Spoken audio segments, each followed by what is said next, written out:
मौलाना साहिब की नसीहत। एक छोटे से गांव में एक पुरानी मगर खूबसूरत मस्जिद थी, जहां बच्चे रोजाना कुरान पाक पढ़ने के लिए आते थे।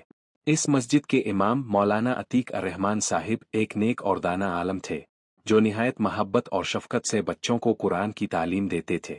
एक दिन एक तालिब इल्म इब्राहिम, जो काफी अरसे से कुरान पढ़ रहा था, अफसरदा नजर आया। वो एक आयत बार बार दोहरा रहा था मगर ठीक से याद नहीं कर पा रहा था। आखिरकार इसने मायूसी से कुरान बंद किया और चेहरा लटका कर बैठ गया। मौलाना अतीक अर्रहमान साहिब ने ये देखकर नरमी से पूछा, बेटा, क्या हुआ? आज तुम कुछ परेशान लग रहे हो। इब्राहिम ने आह भरी और कहा, मौलाना साहिब, मैं रोज कुरान पढ़ता हूँ, मगर मुझे याद नहीं होता। मैं बहुत कोशिश करता हूँ, लेकिन बार बार भूल जाता हूँ। क्या फायदा ऐसी मेहनत का, जब मुझे कुछ याद ही ना हो?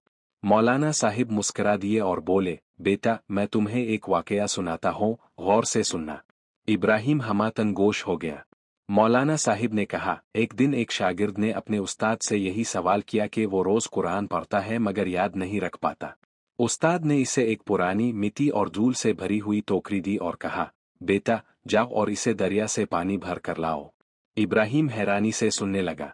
मौलाना साहिब ने बात जारी रखी। वो शागिर्द टोकरी लेकर दरिया पर गया और इसमें पानी भरा, मगर जब वापस आया तो पानी बह चुका था।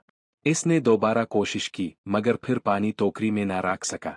कई बार ऐसा हुआ और आखिरकार वो मायूस होकर उस्ताद के पास वापस आया और कहा, उस्ताद मोहतरम, ये तो नामुमकिन है, पानी टोकरी में नहीं ठहर सकता। उस्ताद मुस्कराए और बोले, बेटा, जरा गौर से देखो, जब तुमने पहली बार इस टोकरी को पानी में डाला था, तो ये कितनी गंदी थी, और अब ये कितनी साफ हो गई है।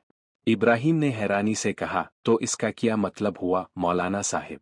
मौलाना अतीक अर्रहमान साहिब ने शफकत से कहा, बेटा, जब तुम कुरान पढ़ते हो, चाहे तुम्हें याद हो या ना हो, ये तुम्हारे दिल और रूह को पाक कर देता है, जैसे पानी ने इस टोकरी को साफ कर दिया था।